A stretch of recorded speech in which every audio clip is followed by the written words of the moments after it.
Good evening, everybody, and welcome to the Before Slavery webinar to explore your family history center. The researchers from the Family History Center are here, and it is such a treat to have them with us. And just allow me to give a brief introduction about the museum first, and then I'll tell you about our special guests. The Before Slavery Museum is a new Black History museum that's coming to the Metro Atlanta area in 2023. We are so excited. We are right at the brink, and we can't wait to bring this content to you.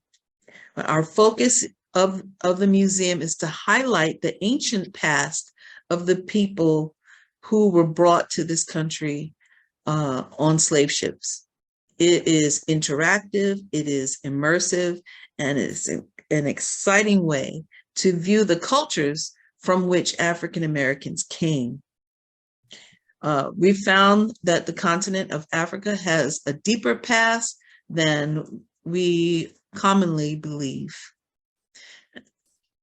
Tonight, we're going to look into something a little closer to home. We'll start looking into how to research your own personal family tree. And we have two experts to assist. Ms. Hannah Scruggs is a genealogy reference assistant in the Robert F. Smith Explore Your Family History Center at the National Museum of the African American History and Culture. She is a native of Central Virginia. Hannah graduated with a master's in public history from North Carolina State University, and her bachelor's is in history from the College of William and Mary. Her research and professional interests include slavery, descendant communities, and African American environmental history. Lisa Crawley is our other special guest tonight, and we're so happy to welcome you also. She is also a genealogy reference assistant with the Robert F. Smith Explore Your Family History Center. And her career experience includes serving as a resource center manager of the Reginald F. Lewis Museum in Baltimore, and as administrator at the Montgomery County Historical Society in Rockville. She is a native of Elizabeth, New Jersey, and her research interests include antebellum era African American history and the Mid-Atlantic and Upper South and Methodist history. She holds a BA in economics from Drew University, and her master's is in museum studies from Hampton University. Welcome, Lisa. Welcome, Hannah. I'm just so happy to have you. It's been a long time, and we're just excited that you're here to share with us tonight. So please take a few minutes and tell us about yourselves, beyond the academic accolades. Sure, I can start. I am a genealogist with the museum, as you know, and something that I really enjoy about doing the type of work that we do is really getting to connect with people over their family stories and to see the themes that show up and to see the ways that people think about and interact with their own family history. So that's something that I've been really appreciating about this work that we do. And been thinking about lately, and it's a really powerful job. Fantastic. Yeah, it is interesting work. I can understand how it would keep you engaged. And for myself, I'm also, of course, always involved in genealogy research and helping other people trace their family tree, trying to spend more time on making sure I'm organizing my own records, which that's a whole other ball of wax, so to speak. And then I'm also interested in trying to make connections to Methodist history and the connections between early African Americans involved in the Methodist Church and the early British circuit riders that came from England, particularly to the Mid-Atlantic area, and looking at those stories and records and tracking those people. Wow. All right. So we have varied interests within this whole, genealogy and family research area. I understand you both of you ladies have been involved in family research for quite some time. I'd like if you take a few minutes and just share with us what brought you to this field. What was it that grabbed you, and what keeps you engaged? Yeah, I started doing family history research when I was a kid. I had a school project to do about a plantation site in my county, and I learned at that point that that's where my ancestors had been enslaved and where they had come from. And so I was about 10, and ever since then, I already, even before that, really loved history. I read a lot of historical fiction books growing up. That was pretty much all that I read, and have always just been really captivated by it. So that moment, I think, is the one that I point to that got me involved in genealogy. It had me asking family members for oral histories of what they remembered and what people told them. And I find those things still extremely valuable, and have found them, I had these names from my family members, and then was able to locate those people in the records, years and years later. So that always felt really meaningful to me. And I still love doing research. I think when it comes down to it, at my core, it's just what I really like to do, and I'm glad. That it's fun and exciting, and I get really pumped up about it. So that's probably what keeps me coming back, is that I have a great time. Yeah, I guess once you've been bitten by the bug, that's it, right? That's right. Yeah. Yeah. All right, Lisa. Yeah, I think what got me interested really was on my mom's side, we have the Jackson family reunion, and that started in 1970. So the first one that we had, I was about like 8 years old, and that's an annual family reunion out of Goldsboro, North Carolina, in Eastern North Carolina, and we have very strong ties, in particular on my mom's side, and just being from New Jersey, visiting her family in the South, and seeing a whole nother way of life, but yet also making the connections with my grandparents, because my grandfather continued to be a hunter in New Jersey, and my grandmother always had this sizable garden patch in the back. And they had, even though they were in the North, they had really strong Southern traditions. And then visiting the family, visiting my great grandparents at the time. They lived in this little pink house down in Parkstown. And my great grandmother at that time, she still had this old Singer sewing machine, and they slept on these like turn of the century high beds. And just seeing all these, like going through my great grandparents' house and seeing all these things, I was like, wow, this is really different, And they lived out in the country, whereas I lived in the city, and they did tobacco farming at that time. So it was always interesting for me seeing really the difference in lifestyle. And also even the religious tradition, because my great-grandparents were members of the Seventh-day Adventist Church. So worshiping with them on Saturdays, and their emphasis about the vegetarian diet and all these kinds of things were really interesting to me. So I later, after I got out of college, I was just roaming through the North Public Library, and I saw this application about genealogy, about a Black genealogy group. And it turned out to be the New Jersey chapter of OGS. That's a national African American genealogy organization. And I picked it up, and I attended the first meeting, and then after that was kind of all she wrote. So I've been in genealogy ever since. That's awesome. That's awesome. And you know what? I'm so grateful that there are people like you two ladies. So, when those of us who haven't, dedicated ourselves to this, when we take on interest in researching our families, we have people like you to turn to, because for African American families, genealogy is more difficult than for the majority population.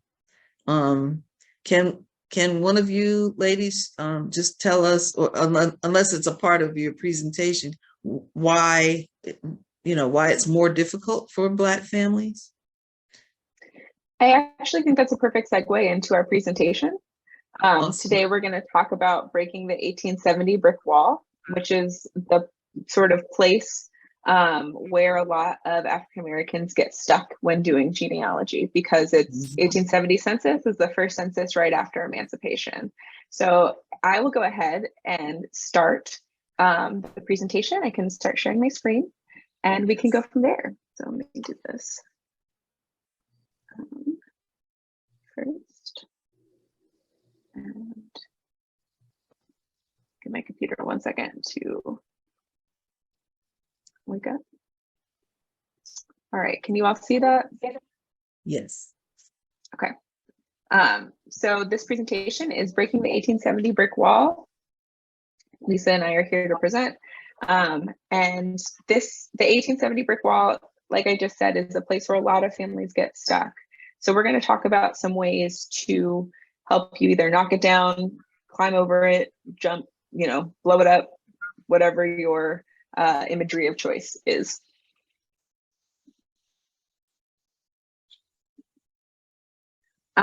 So we're going to talk first about how to approach the 1870 brick wall. We're going to talk about the records that are available pre-1870 and how to best use them. And then we're going to do 2 case studies this evening. We're going to talk about the Crawley family of Richmond County, Virginia, and the McDaniel family of Orange, Virginia. We have 2 Virginia. We have a lot of our research and our work has been in Virginia, but the strategies that we'll be talking about this evening apply broadly and aren't just specific to the state. So I do want to make that clear that even though both of our case studies are from Virginia, it's more just reflective of our personal work and some of the things that we found, but it's not, our methods are not specific to Virginia.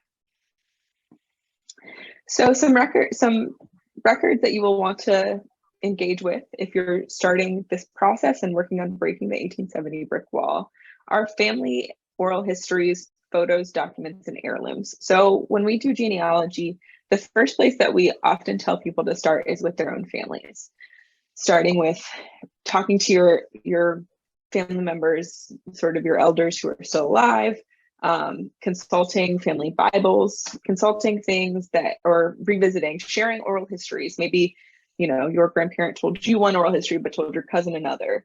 And so trying to put together and connect those pieces are some of the first things that we recommend people doing.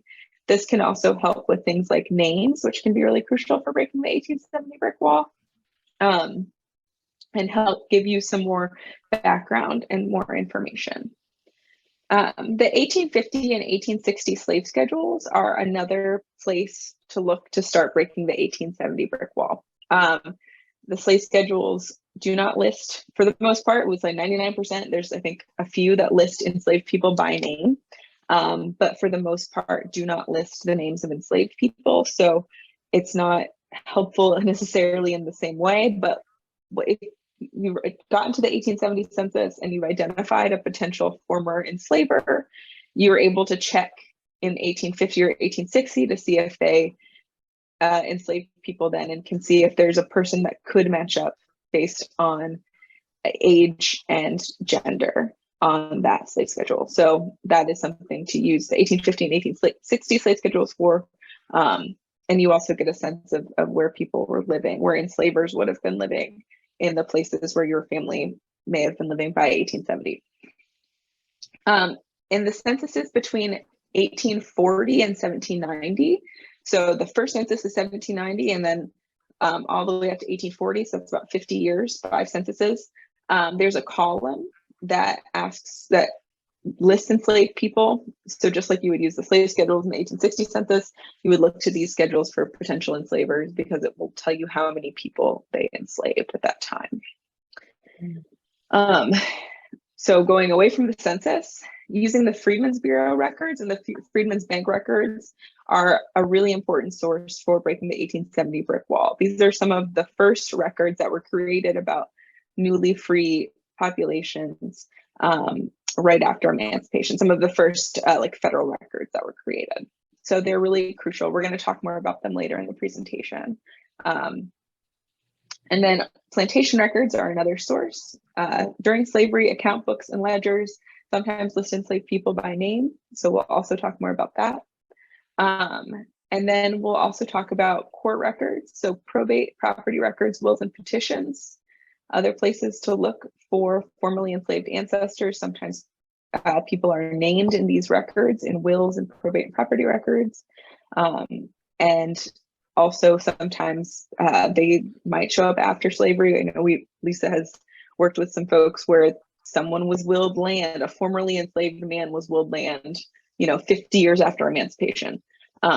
So using court documents, using local records are crucial in breaking the 1870 brick wall.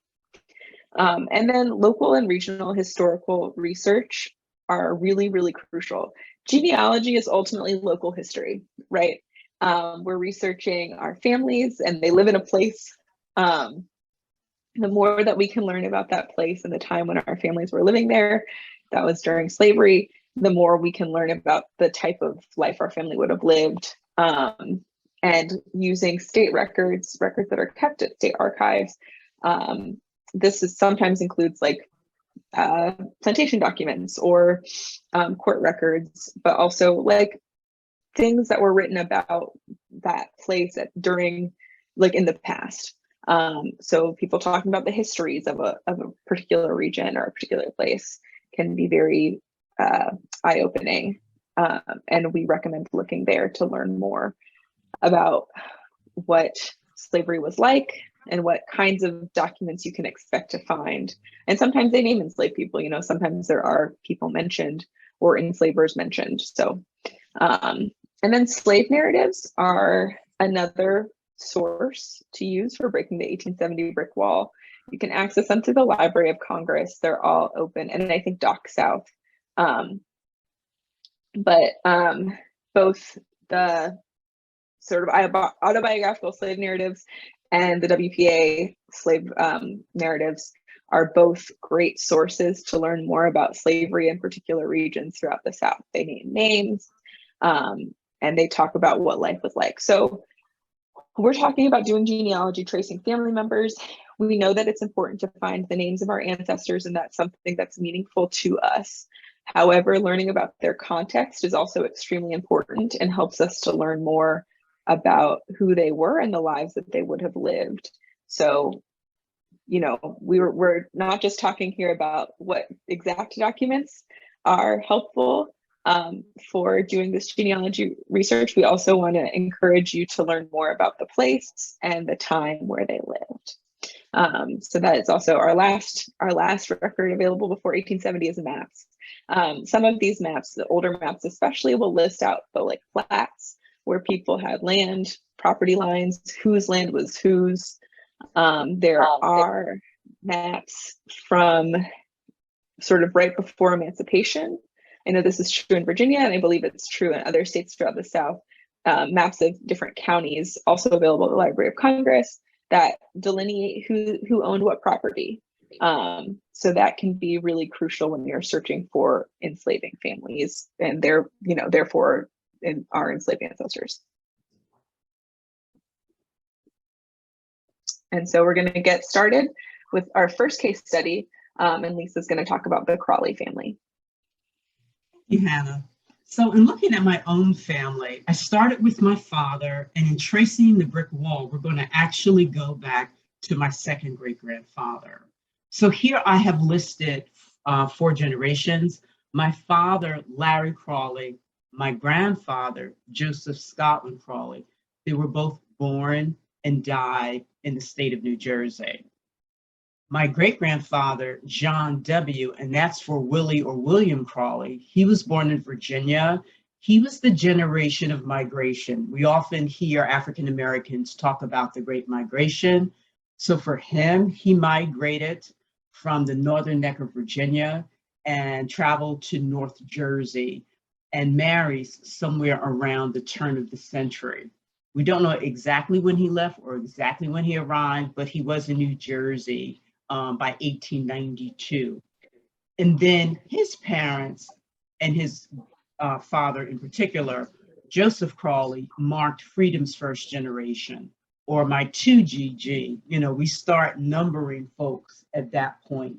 My second great grandfather, Joseph Crawley, was born enslaved, and I'll be sharing more about him later. So as we track people, you really want to think about their generation. In this slide, I only listed the males, but obviously you want to keep the couple in mind. And as you go from generation, you do want to think about both people. During our sessions that Hannah and I hold with people, though, we mostly stick to one path. You know, your father's line, your father's mother's line, your mother's father's line. So we're really trying to go back as far as we can on that one line. And that's what we kind of recommend. We also recommend that when people start tracing their family tree, you may want to start picking the side that you know the most about. And so when I looked at my dad's family, people had already worked on my mother's side of the family, on one side of her family anyway. And so I really wanted to take a deep dive here. We also had oral history, actually from my grandmother, from my grandfather's mother, about his family. And we had a family Bible. We had some newspaper clippings. So I had a good basis to start with. If you start with the side that you know the most about, you will probably find more records, number one. And number two, you're going to learn the process more. So we encourage people to do that. And that way, maybe tackle that harder side of the family or that least known side of the family later on, so that you'll come to it with more information. And then pictured here on my left is my great-grandfather, John W. Crawley. Again, he was the generation of migration. When it comes to your family members, look at the spellings of those names and start keeping track of those names. I did not know, and I don't think that anybody in my family knew who was living at the time, that my grandfather was named after both of his grandfathers, his maternal grandfather and his paternal grandfather. And I'll be talking more about that later. So we start with the 1940 census. We ask you, what's in your genealogy toolbox? You want to start with the latest census available. When Hannah and I were putting this presentation together, the 1940 census was available. Now the 1950 census is available. But again, it was the 1940 census. So when I got this first hit, I found my father living in Union County, New Jersey. He was born in Plainfield. And this very first record for 1940 indicates a 3-generation household. He's listed here as 7 with his siblings. His parents are identified as Joseph and Addie. My grandmother, Addie, her formal name is actually Lavinia. We see that my grandfather was born in New Jersey. All the children were born in New Jersey, but his wife is from North Carolina. This 3-generation household also includes at the bottom Lavinia Miltier, who is listed as the mother-in-law. When you open a genealogy or a census page, rather, everyone is listed in accordance or in relationship to the head of household. So Addie is the wife to the head of house. Clifford is the son to Joseph, so forth and so on. Keep in mind, everyone's relationship is according to the head of household. The head of household can be a man or woman. It doesn't matter. It's just whoever's listed as the head of household. And then at the bottom, we have the mother-in-law, Lavinia Miltier, who's from North Carolina, like Addie, right? So technically, Lavinia should be the mother of Addie and the mother-in-law to Joseph. This also is indicating that Addie's maiden name is possibly Miltier as well. And of course, once I found this, I already knew that my grandmother's maiden name was Miltier. So it just actually confirmed a lot of things. Looking at my father at age 7, right? If we're going back through the census records, he's not going to be on the 1930 census. The 1940 census was his first census. So for this case study, I'm tracking his father's side, the Crawleys. Looking at Joseph, he's 43. So he's born somewhere around 1897 in New Jersey. Essentially, I want to find him on the 1930, 1920, and 1910 census and 1900 census. I want to collect as many public records on him as I can. For tonight, we're just going to highlight, though, how we get from generation to generation. But as you track your family and you figure out what side of the family you want to track, when you select that generation, think about it mentally, mark it down in your research notes. Okay, if I want to track my mother next, how many census records should she actually be recorded in? And just start keeping track that way. Also, start thinking about maps. As we can see, Plainfield, New Jersey is located in Union County. Union County is part of North Jersey. Plainfield is about an hour out from New York City. It's northeast New Jersey. And when we deal with our millennials, a lot of them have not necessarily been to the places, particularly where their grandparents and great-grandparents were from. So we encourage them right away, go on your phone and Google your map. And I encourage people also look at the county maps, though, because the census records will track people by county. So keep in mind the whole county for that family. And if we go on to the next record, again, we're going to make generational connections. I've skipped back to the 1910 census, 30 years earlier from 1940. My grandfather, Joseph, he's the 12-year-old here. He is a tween, so to speak, and his parents are identified as John W. Crawley and Mary Crawley. As you can see, they have 5 children. All their children were born in New Jersey. They were born in Virginia and North Carolina. Again, as I stated earlier, they were the generation of migration. And based on their marriage record that you'll see in a few minutes, it's likely that they were already there by 1892. So they probably migrated somewhere in the early 1890s. What do we have again? Another extended family. We have the Alstons, a James and Olivia and a Paul. This represents a father, a mother, and their son, their 7-year-old son. They're from North Carolina, the same state where Mary is from. What I didn't put here, folks, James is listed as the brother-in-law to John. So that would make him Mary's brother.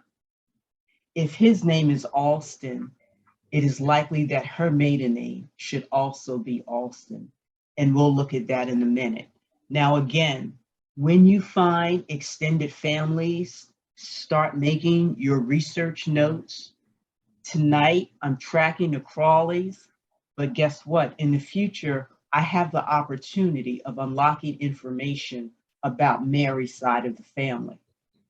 When I get to Mary's side of the family, though, not only do I want to search for her, I want to search for her brother's records as well, because I may end up finding more information about her parents through her brother than I do through her. So I want to keep my options open. And if we look at the very next record, here is our confirmation about their marriage. Folks, Mary is, it says Elston, but that's actually supposed to be Alston. So she was in Alston. They married August 31st, 1892 in Plainfield, New Jersey. That was where that first record was from, in Union County. Again, that's North Jersey. And as it happens, August 31st happens to be my brother's birthday. But again, they married 1892. So this is a confirmation for that couple. Looking across the generational records, right, I'm looking at John William Crawley. He was born in 1867 on the northern neck of Virginia, and his parents are listed as Joseph and Rose. Now, he happened to name his child Joseph after his father, Joseph Crawley. But when I get to this 1870 record, it's telling me a whole lot of things. First of all, it's telling me that in 1870, the census taker is spelling the last name Cralle. In their other census records, it just has one E. Their Virginia records list the family as Crawley, Cralle or E, and their New Jersey records list the families as Crawley. Hannah, you know what? I want to go. It skipped. Let me go on to the next one because it's skipping one record. Yeah, it's skipping. Well, you know what? That's all right. Go back. That's all right. I'll just keep going. Yeah, that's all right. We'll stay here. There was one record. It's skipping in between, but it's all right. So we want to think about Joseph and Rose. If we look at that birth years, they're born roughly 1840 and 1842. This would have been during slavery. Their son is born 1867, right after the Civil War. Civil War ends in 1865. He's born 2 years earlier. As I continue to look for their records, I did not find them in earlier censuses. So right away, that would indicate that they were probably enslaved. I didn't have any oral history about the family other than that they were from Warsaw, Virginia. Warsaw, Virginia, folks, is part of Richmond County. And here you see the actual township is called Stonewall. If you're not familiar with the state of Virginia, Richmond County is part of the Northern Neck. So it is this peninsula that is east of Richmond. It's made up of about 5 counties. So in looking at that, you want to see that as a whole region. You may find migration of these families all across the Northern Neck of Virginia. You want to keep that in mind. So again, we have a generation born in slavery. We have a generation where the last name is spelled Cralle. We don't have any oral history about the family. So one of the techniques is that we use, we want to use the last name of the family, see if we find any white families with that same last name, Crawley, and see where we go from there. So if we look at the next census, actually, I'm sorry, you can go back to the, sorry, yeah. There's something also that we employ called Nettie's rule. Before Hannah brings us to the next census, what is Nettie's rule? When you get your family back to the 1880 or 1870 census, look at the original record, track your family back about 10 or 15 households, backwards, forwards. See if you see any white families with the same last name that could possibly indicate a former slave owner. All right, not all families shared the last name of the last slaveholder. Some did, some didn't. But right now, that's really all I have to go with. So let me stick with that. And when I did that, on the 1870 census, this is an abstract from the actual record. I found Joseph Crawley, and this is how it's listed on the page. Each family, the Crawley family, next door to him was the Reynolds. 2 doors away are the Wilsons. But who do I see in the Wilson household? William Wilson is a 29-year-old white male from Virginia. His wife is Mary. They have a child, Mary Sue. Then there's a Catherine Hall. But there's also a Frances Crawley. And on the 1870 census, it turns out that she's actually the mother-in-law to William, which would make her the mother to Mary. She's a Crawley. She's a white woman. with the same last name, Crawley. Ding, ding, ding. Could there be some relationship between Joseph and Frances just 2 doors away? Living also in the household is Frances's younger daughter, an 18-year-old Alice, and then someone by the name of Julie Wilson. The 1870 census, though, folks, it makes us do our homework. The relationships to the people are not related. Everyone in the household is listed, but their relationships are not listed. And so you have to infer their relationships. So I knew that, for instance, going back to my Crawleys, you know, if we see a 38-year-old male, a 28-year-old male, and a 3-year-old, what are you looking at? A father, a mother, and a child. You know, when you look, you have to look at the ages, look at their genders, and then you kind of can infer relationships. Let's go on to the next slide. We now want to use the slave schedules. I did not find my Crawleys in the censuses before 1870. I want to use their last name. 2, I want to use where they were living. Where were they living? Richmond County, Virginia. I should have said earlier, it is not Richmond, Virginia. It's about an hour away now from actually Richmond. It's about an hour east of Richmond. Richmond County is different from Richmond, Virginia. So I want to use the slave schedules. I'm going to input the last name Crawley. I'm going to input Richmond County. When I did that for 1850 and 1860, I found a Frances Crawley slave owner, a Frances Crawley for 1860 and a Samuel Crawley for 1850, 10 years earlier. They owned slaves. Frances, as we know, or I should have said in the 1870 census, she was a widow. And in the next slide, I will show you that she turns out to be the wife of Samuel. He owns these slaves, 2 males who are age 20. 10 years later, there's a 28-year-old male who is likely one of these 20-year-old males.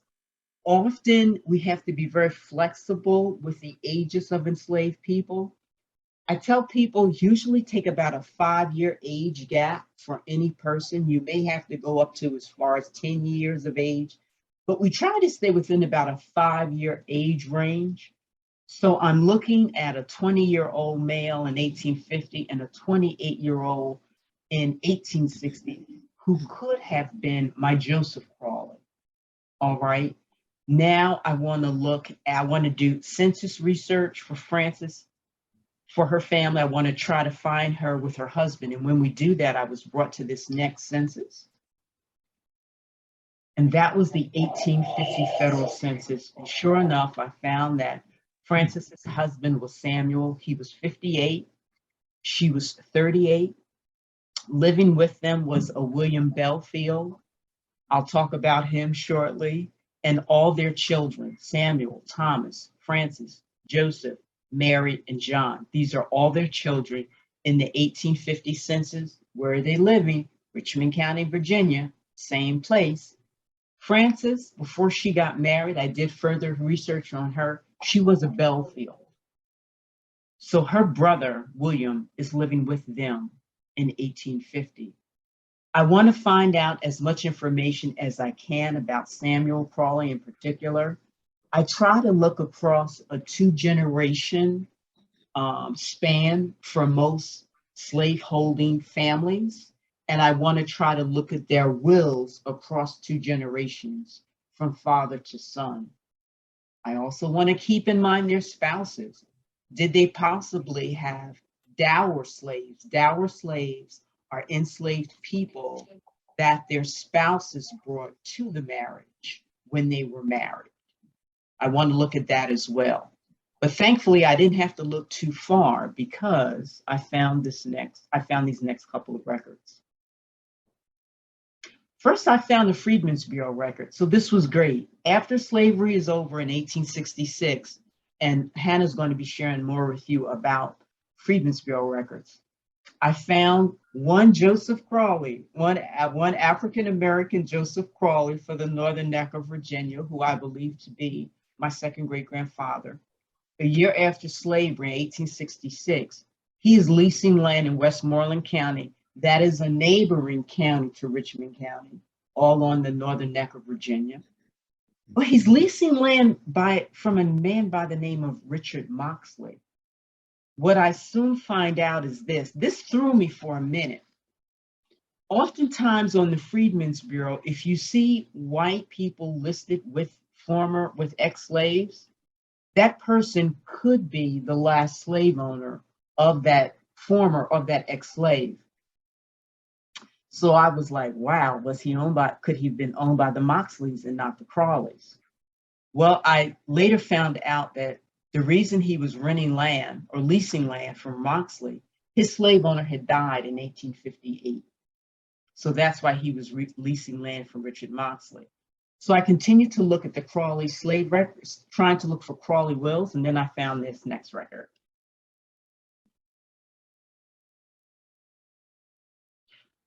Yeah, you can go, yeah, next record, yep. So I actually Googled, I was looking through wills, I wasn't finding anything. And then I just Googled Samuel Crawley slaves, and I found this website. This young man is named Brian Dameron, and he's listed here with his family. This is his own website. He created his own website, and he traced all the families that he was related to in Virginia, including the Northern Neck. He is a descendant of Samuel Crawley, but he's a cousin. He's not a direct relationship, but that was fine because he included Samuel Crawley's records, and he included this very next record. And if we look at this next record, it is an 1833 inventory of Samuel Crawley. And in this inventory, he listed his slaves. And the second column of slaves, he owned about 9 people.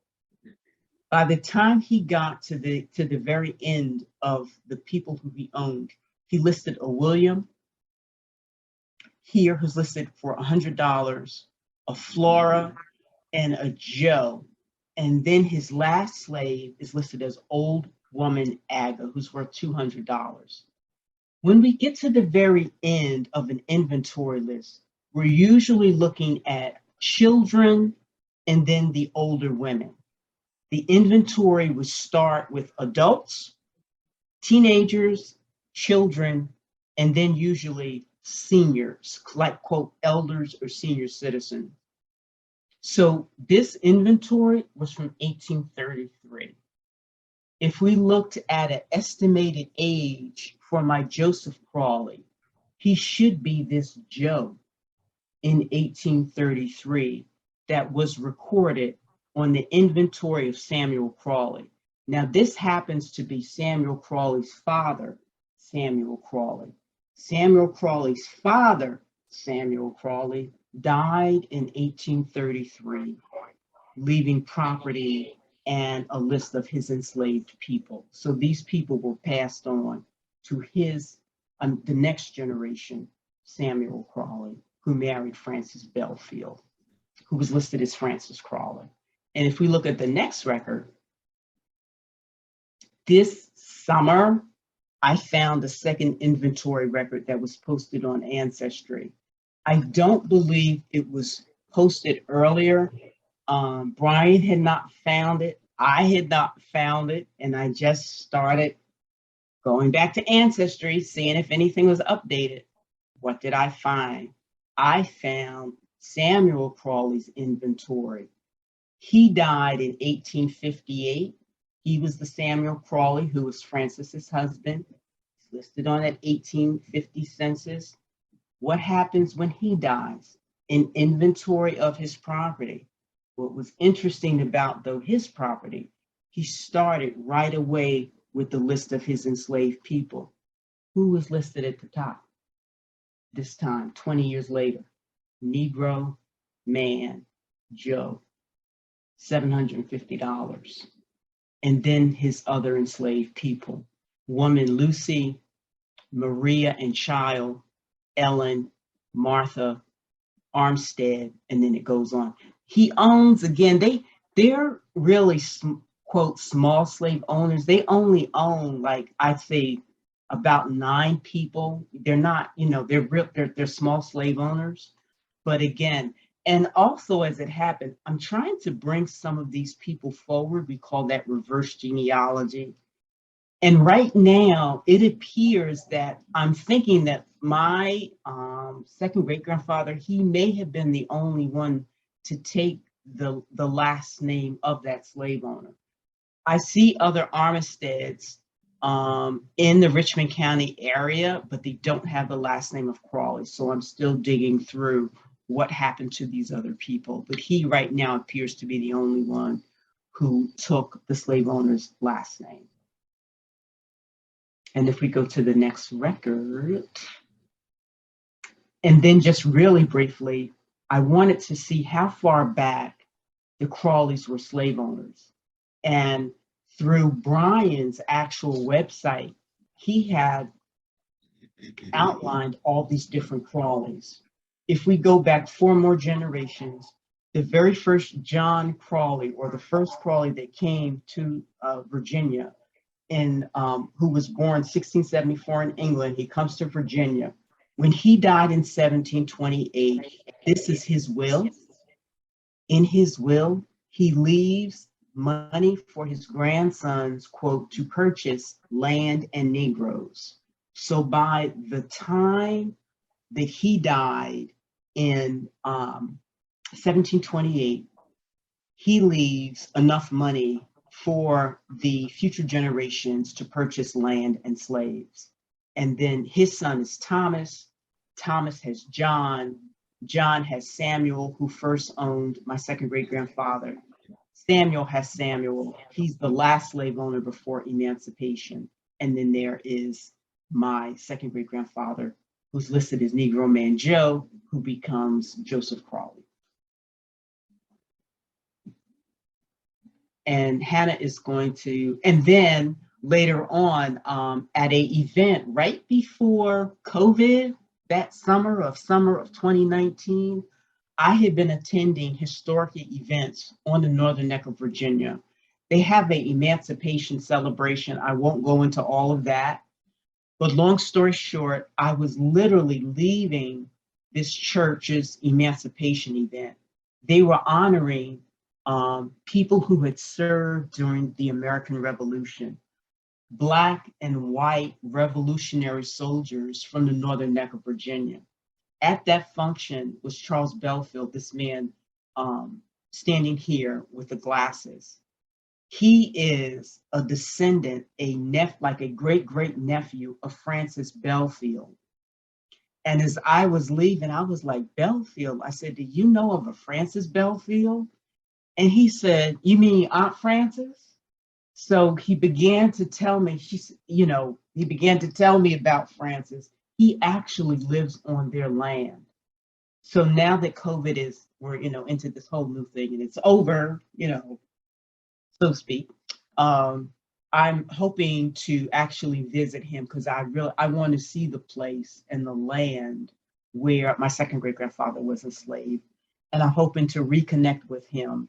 And I better do it sooner than later. And I'm hoping to visit him. And I'm going to pass it off to Hannah. She's going to tell you about the Freedmen's Bureau records. Yes, thank you so much, Lisa. I know that your family history is really rich when it comes to the records and it comes to documentation. And I always enjoy hearing you talk about it. So next we're going to start talking about the Freedmen's Bureau records before we talk about using plantation records. So right after the Civil War is over, Congress established the Bureau of Refugees, Freedmen, and Abandoned Lands, the Freedmen's Bureau, as we call it. And it was set up to provide food, clothing, fuel, and temporary shelter to freedmen and destitute white refugees. It was to aid in the transition of formerly enslaved people to citizenship, and to supervise and manage the abandoned lands. The Freedmen's Bureau lasts until the early mid 1870s, during the era of Reconstruction, and the records that have been left behind by the Freedmen's Bureau are very rich and have only recently been utilized to do genealogy work, as they're only recently online and indexed. So the Freedmen's Bureau records include all sorts of things. This is a list here. So we have census returns, claims for military service. So that's really big if your family served in the Civil War, served in the military in the Civil War.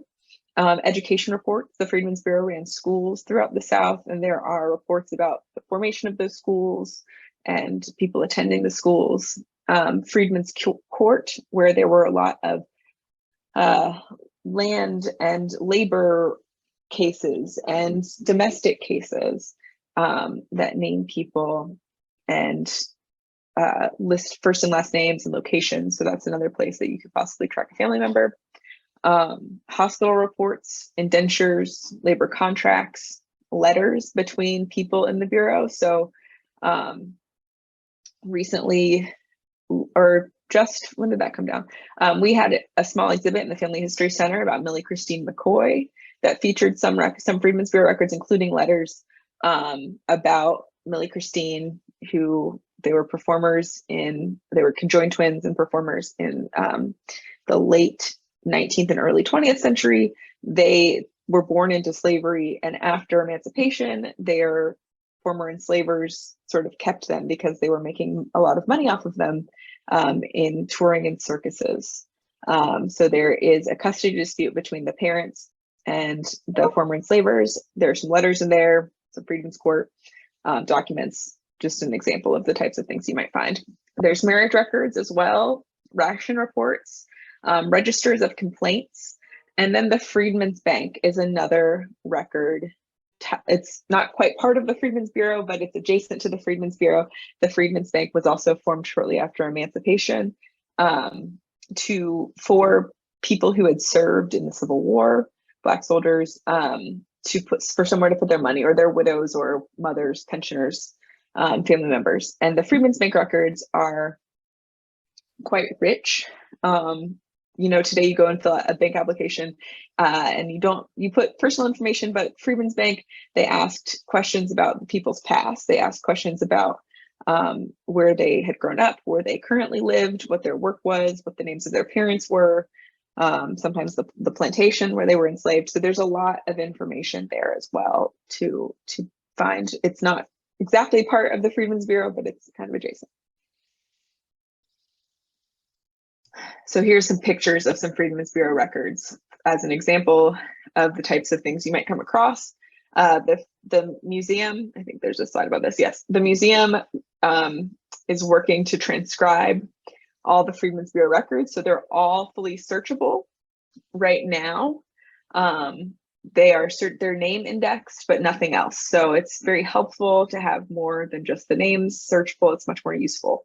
So if you're interested, if you're just passionate about reading 19th century handwriting and transcribing it, please go to transcription.si.edu and you can be part of our project. And actually this letter is one of the examples about Jacob and Menenia McCoy, the McCoy twins' parents. So I'm going to talk about the McDaniel family. They were a family enslaved at Montpelier, the plantation owned by the fourth president, James Madison. There's a picture of it. And they migrated to Pittsburgh from Orange shortly after emancipation. So one of the family members who was just doing her genealogy found this. So this is her work. Her name is Patricia McDaniel. And she said that I could share it. But because it is a case of breaking the 1870 brick wall and using plantation records as well as Freedmen's Bureau records. So this is a Freedmen's Bureau record for Benjamin McDaniel, who was born in 1790. So he was older at the point of when this record was created in the 1860s or early 1870s. And he's listed as a former servant to President Madison, who by hard labor and faithful servitude was given his freedom. It's kind of outlined there in the red. It's kind of hard to read, but this is again it's a letter from the Freedmen's Bureau talking about Benjamin McDaniel. And then in terms of, I'll start with the marriage register, even though that's not on the top.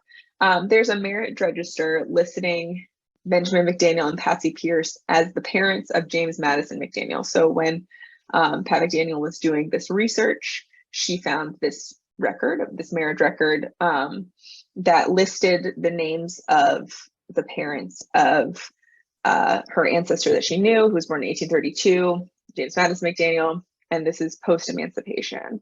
But it lists the names of parents. So again, these post-emancipation records that are sometimes found in the Freedmen's Bureau, but also sometimes not.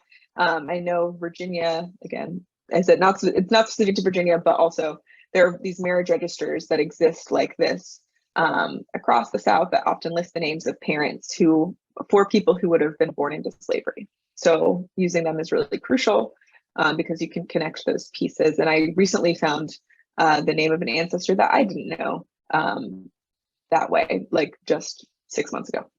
And then at the top, talking about plantation records, we see a pass from James Madison to Benjamin McDaniel for traveling from Orange, Virginia to Newmarket, Virginia. And it's dated June 1st, 1843. This pass does a couple of things. Obviously, it confirms that Ben McDaniel was enslaved by James Madison. But in it for Mrs. Madison, we can see there. But it also tells us a little bit about the life of Benjamin McDaniel, right? We think about slavery and we're talking about the lives of our enslaved ancestors and wanting to know more about them. We think about them as often being linked to one place or being linked to one plantation. Newmarket and Orange aren't super close together. They're quite far. So just thinking about mobility and thinking about the things that people would have seen and places people would have moved and moved about. This wasn't obviously always the case, but it sometimes was. And I think that that should be part of our understandings of the lives that our ancestors lived. And I have two questions for you. Yeah. Regarding that. So, like, because I see it says Shenandoah County, and as you said, you know, Yeah. How long do you think that would have taken? Or how many? I have no idea. He would have had to like walk or be on a horse, like kind of a while. And I also here, Newmarket it's in the mountains too. So there would have been like a mountain aspect. You would have had to go across the Southwest mountains. Was he crossing several counties to get there? Yes. It's not an adjacent county. And there's a mountain range in between. Do you know anything about Dr. Hinkle? I don't. I should probably do more research, but no, I don't. But I do know that his James Madison's sister lived in the Shenandoah Valley. Okay. She wasn't a Hinkle though, but she lived not too well. She actually kind of lived a little bit far from there, but she lived nearby and in that same region. Sorry, I'm just like looking on a map right now about where Newmarket is. And any other evidence of any passes from Montpelier for other enslaved people that you know of? Not. Yes, I know that they're there. I can't think of any exactly off the top of my head. It's been a while since I've looked at them. But there were other passes. This wasn't the only one. Okay. So, you know, this is an example. Wow. That's this is an example of a type of document that again links a person links a person to their enslaver, to the person that enslaved them, in a way that can be helpful for finding out more, but also it's a document that tells us something about the life that they lived, which I think is really valuable.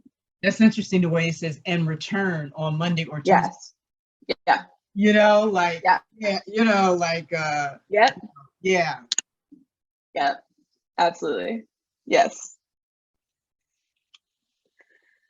So here I've put some resources at plantations and historic sites or sites of slavery that you might use to do this research. We have here, these are just a few examples. So we have in North Carolina, and this is listed by state, but North Carolina, we have Somerset and Stagville, both places that have a lot of records and have done a lot of research into the enslaved people that lived there. Virginia, the presidential sites, you see a picture of Monticello there, but there's several presidential sites in Virginia that have done work to trace descendants of those people that were enslaved by them. And then in South Carolina, we have McLeod, Middleton Place, and Mitchellville. Mitchellville is actually a freedman's village, but is also being interpreted. It's being interpreted as a freedman's village, but has obviously links to years before emancipation, years before the Civil War. I also want to say, I didn't write this, but I should have. Universities are starting to do more work towards recognizing their role in slavery. And similarly to these types of plantation sites, they also may be places where you find information about enslaved ancestors. I'm from Virginia, so UVA, but I also know the University of Georgia has begun that work. I believe Emory as well, thinking of Georgia specific places. Brown has done a lot of work and research on this. I believe the University of South Carolina has also started this work, University of North Carolina. So a lot of universities are starting or are somewhere on the journey to recognize the role that slavery played in their founding.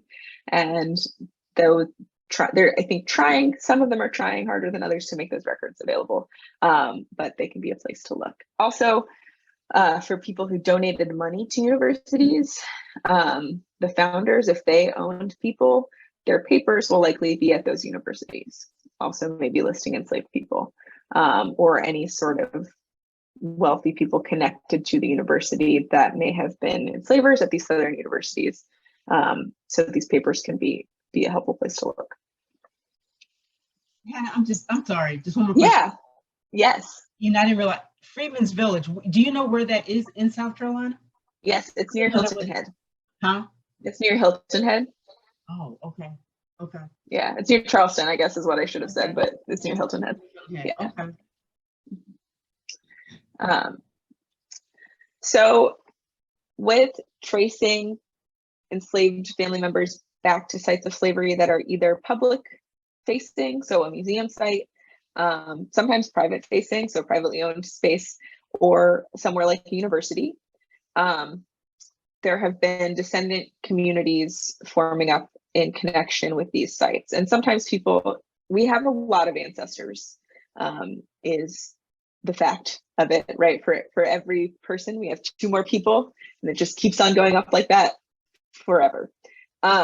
So there's a lot of people.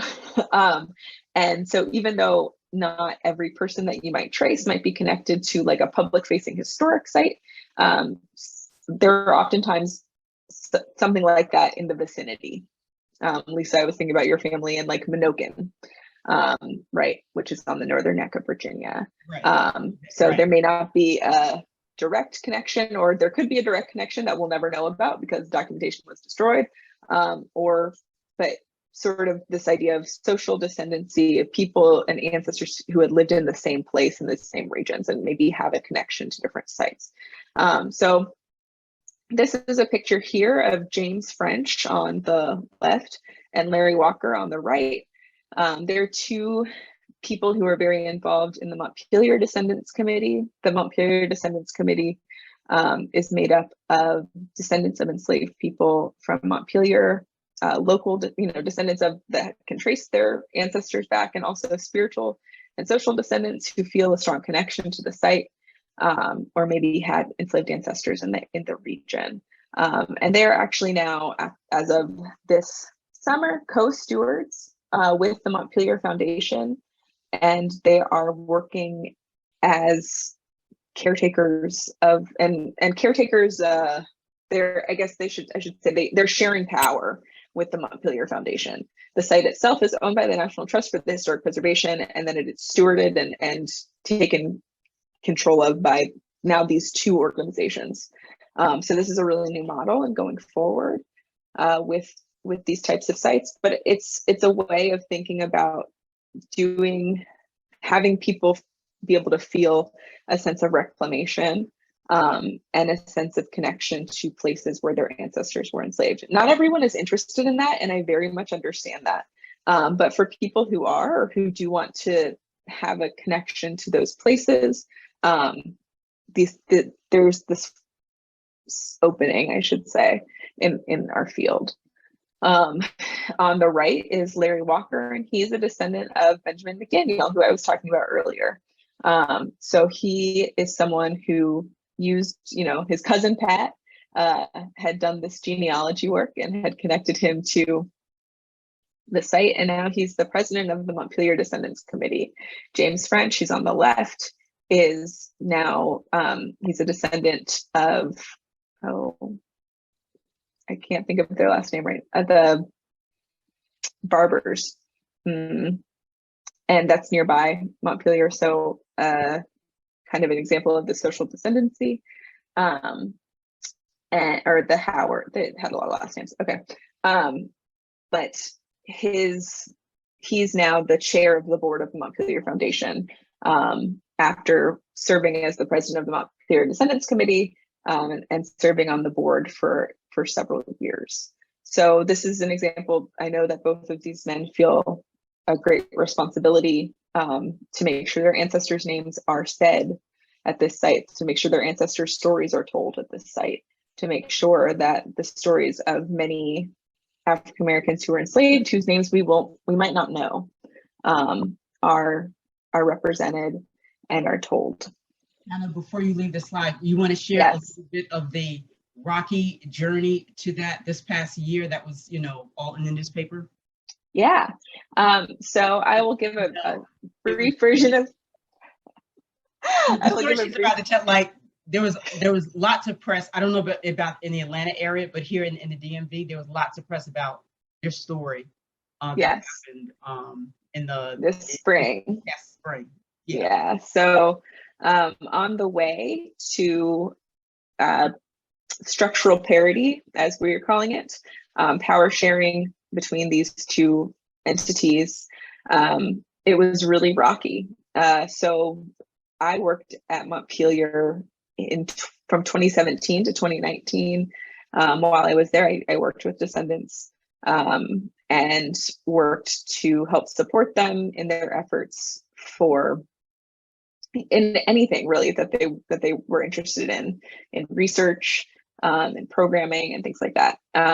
Right before I left, I sort of set up a meeting, hoping to encourage them to form their own organization and their own entity, and they did. And that is now the MDC. So in 2019, prior to the pandemic, they were meeting about memorialization of a cemetery that had enslaved people, that was half intact and half had been torn up to build a road in the early 20th century, and sort of started organizing more. And then after some leadership changes at the site, as well as the police killings of George Floyd, they were sort of moved to ask for structural parity based on a document that Montpelier, in collaboration with the National Trust for Historic Preservation, had created 2 years prior. And so there was a lot of, the board at the time did not want descendants to be involved or to have any real say in the matter, but they kept pressing. And it was really messy. The Washington Post did cover a lot of it. So if you are interested, I recommend reading the articles to get more of the details. But there was a lot of overt racism that came out from some people. And 2 or I think 3 of my former coworkers lost their jobs over it. They have since been rehired. And the MDC and the Montpelier Foundation are now working together. The people who were making things difficult have since left for the most part. So they're working now to try to run this site which is all, there's a lot of discomfort and different types of engagement around plantation sites right now. I think after 2020, visitorship is down at museums, all sorts of things. So they're facing new problems, but they're facing them together. And it's really exciting to watch from a professional perspective. I know we're going to take a station break, but before we do that, Hannah, how are you defining structural parity? When you say that, Yeah, when I say, you're right, I should define that. Structural parity would be power sharing, basically, and having descendants represented at every level of the, ideally every level of the institution. That descendants would have representation, have a voice, have a say. What that means right now is that the Montpelier Foundation and the Montpelier Descendants Committee are both co-stewards of this site. So they have equal power in running the organization and running the site. They also have equal representation on the board, on the Montpelier Foundation board. The way that works at the Montpelier Foundation is that descendants get to nominate half of the board member, like nominate and have representation for half the board. So not half the board is not descendants, but half the board represents and is there on behalf of the Montpelier Descendants Committee. So they have a couple of descendants there that serve on the Montpelier Foundation board, but they also have people like Soledad O'Brien. They have Michael Higginbotham. They have Leslie Alexander, some professors, history professors. They have people who study, race and the law. They have different people to represent their interests and help make decisions at that level.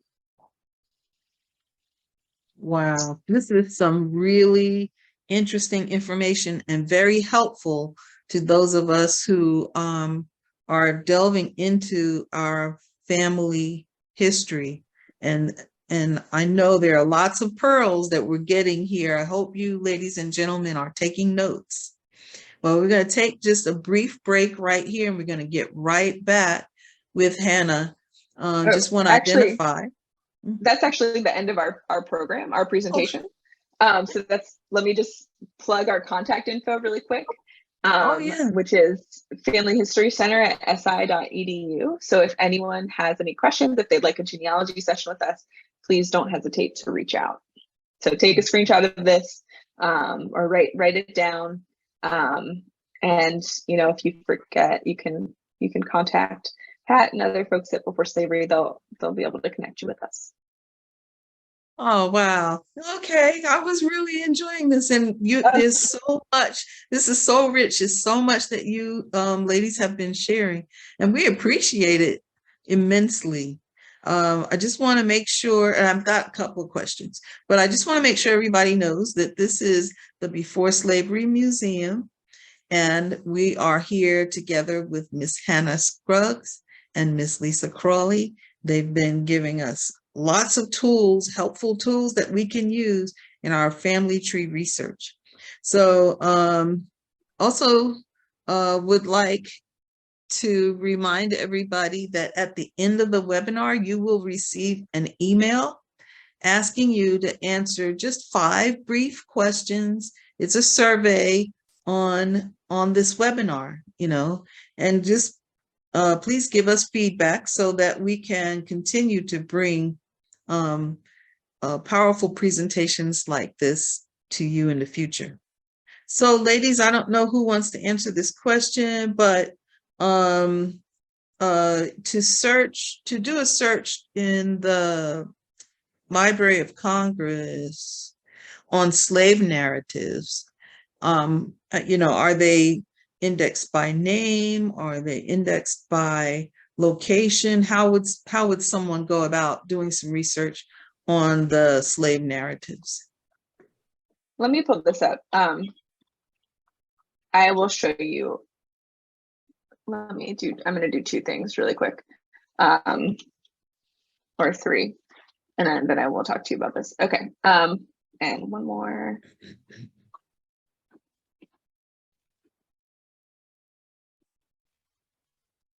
Over the years, they have changed their format. Initially, it was like, you can still Google just born in slavery, Library of Congress, and then you'll pull them up by state. And then, and then they kind of morphed into a different kind of format. Yes. So I'm going to show a couple of things. I literally Googled Library of Congress slave narratives, and this was the first result. That's how I find a lot of things. But it's called Born in Slavery, Slave Narratives from the Federal Writers Project. And it gives you the collection, and it's organized by state. So you'll see state and then last name. So it gives it, some of them have little overviews there. So if I were to click in, for example, into Georgia and look at part 1, you would view the images like this. Okay. So you can see here, there's a table of contents. So if you're looking for a specific surname, do it that way. Or you can just read through the whole things, which I recommend. That's if you have time. And then another thing I wanted to show you is documenting the American South, docsouth.unc.edu. This website has looked the same for like 20 years, and that's fine. But it has a bunch of these slave narratives. You can see them like this. They're for free, and then they're also transcribed like this. So this one is Harriet Jacobs, Incidents in the Life of a Slave Girl. I mean, you can buy them at the bookstore, but they are available for free online. And they have lots of different ones as well. So there's a Slave in the White House, Paul Jennings slave narrative from Montpelier is here, I believe. Can you bring that up, Hannah? Yeah, that way. So see if I can. She's going to bring up the one right from Montpelier. From Montpelier, yeah. Let's see how fast I can get to it. Keep going. I see it. Where? Keep going down. Keep going. Keep going. Oh, there it is. A Colored Man's Reminiscences of James Madison. That's what it's called. So you hit the full text file, title page. Do they have his picture? No, not well. Do they have it here? Did it? If I looked at it, no. Well, unless we'll keep going because unless they have it in it. Yeah, I don't think so. Oh, but okay. This is it's very short. Okay. So that's another place that you can use for these. So you can search them by titles, authors, collections, geographic, etc. Really great website to use for this. I also pulled up a map of my home county in Fluvanna, Virginia, just to show you what I was talking about the land maps. And this is kind of hard to see. There's different ones. This is from, I want to say 1863.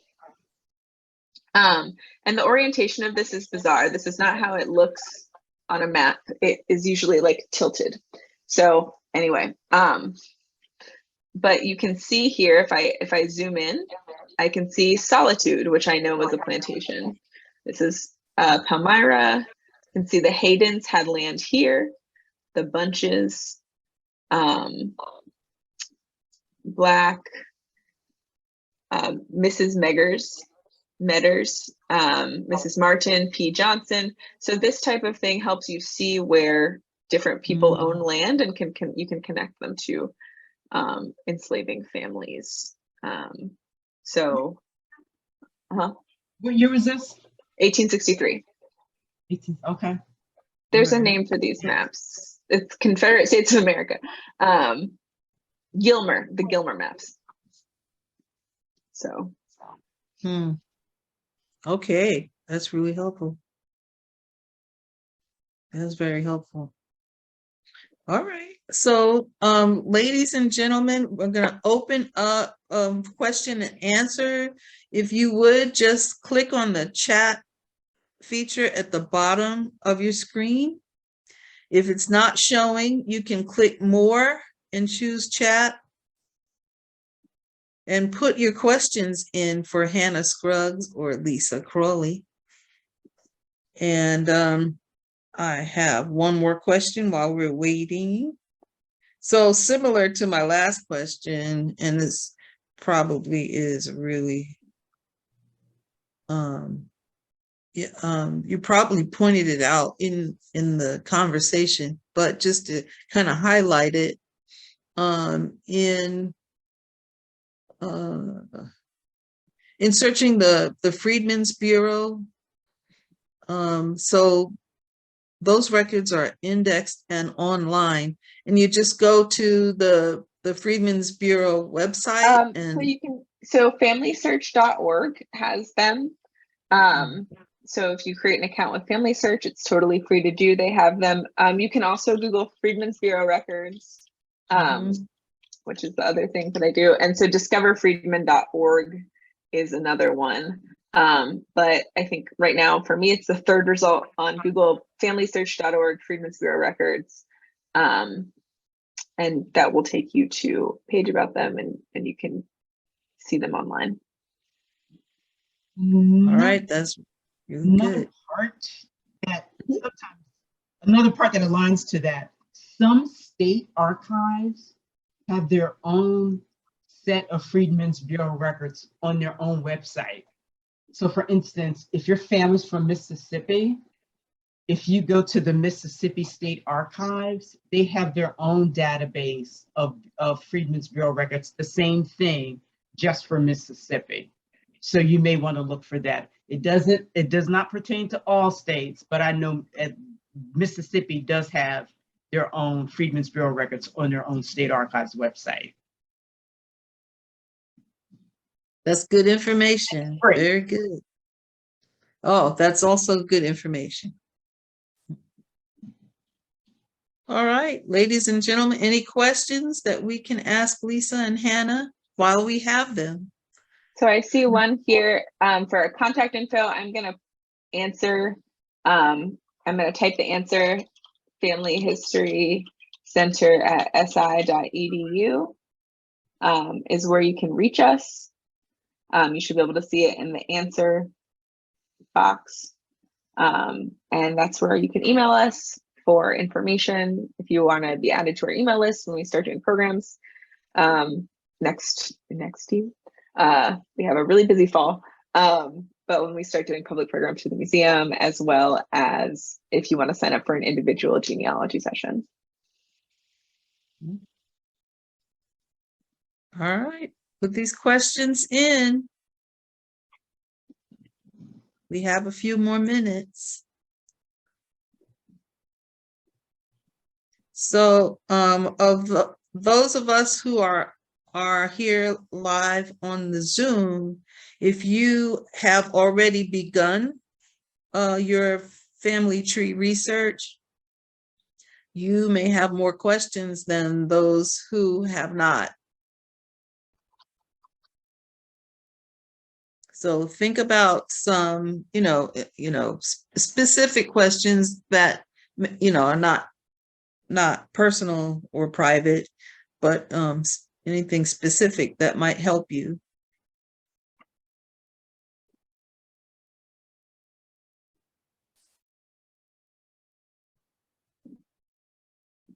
One other thing I always tell people, you're really as far back in your genealogy research as the date of the record that you have for your family. A lot of times people will say, oh, I'm back to 1830, I'm back to 1820. And that's actually the estimated birth year of their ancestor. They usually don't actually have a record back to 1820 or 1830. They may have a census record from 1870 or 1880 indicating that person was born back then. So you're really kind of sort of back as far as the year of the earliest record that you have for your family. That's just something to keep in mind.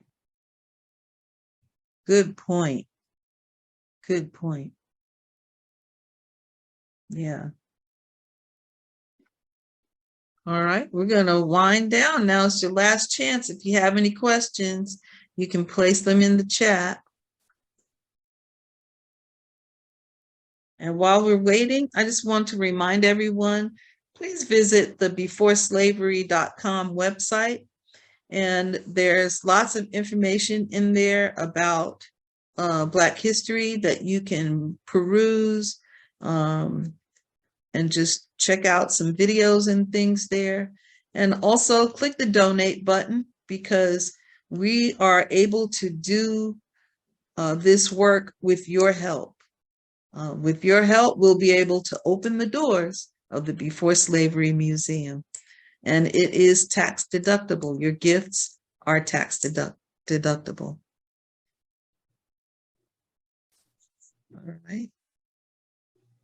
Okay, well, if we don't have any other questions, you can send any questions that you didn't think of in the, oh yeah, we got something here. Any other questions that you didn't think of in the, oh, I see.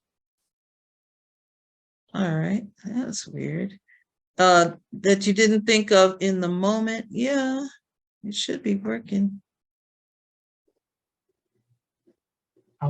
Tell her to send her question through the Q&A. Yeah, the Q&A is fine.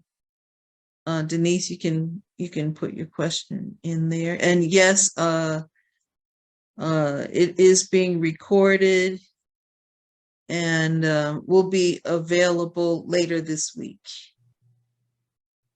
Yeah, if we have your email address, we can send that to you. But yeah, any questions that might occur to you after the webinar ends, just email them to contact@beforeslavery.com, contact@beforeslavery.com, and I will share those questions with Hannah and Lisa.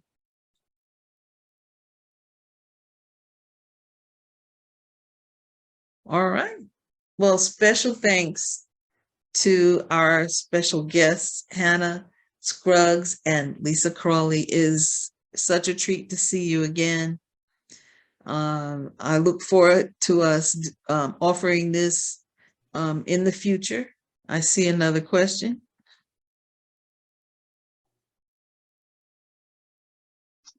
We have an internship program through the Robert F. Smith internships and fellowships program through the museum. So we don't, Lisa and I don't have interns for students, but our team does. If you look up internships and fellowships, Robert F. Smith, NMAAHC, you should see some information about the program. Great question. Great question. All right. So what we have coming up next, ladies and gentlemen, we have ongoing West African dance classes that are available on the third Sundays at 2 o'clock here locally in the Metro Atlanta area. It is at the Mabel House Art Center in Mableton on Floyd Road. You register in advance. That is available to you on our website. And we also have ongoing family tree research, assistance, we have workshops so that we get together and go over some of these things together. Also, third Sundays of each month, same location, the Mabel House Art Center. And our next upcoming event will be for Black History Month. And the event, you will get invitations. It'll be on the website. You'll be hearing about it in the local papers and on social media. And it's entitled When I Think of Home. It'll be a 2-day conference. Please come out and enjoy our panelists, our workshops, the musicians, the food. Just come out, enjoy, learn, and continue and share with others.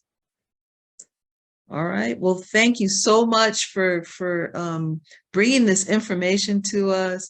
It's something that is very dear to our hearts, is learning about our own personal families, beyond what we're learning about our people as a unit.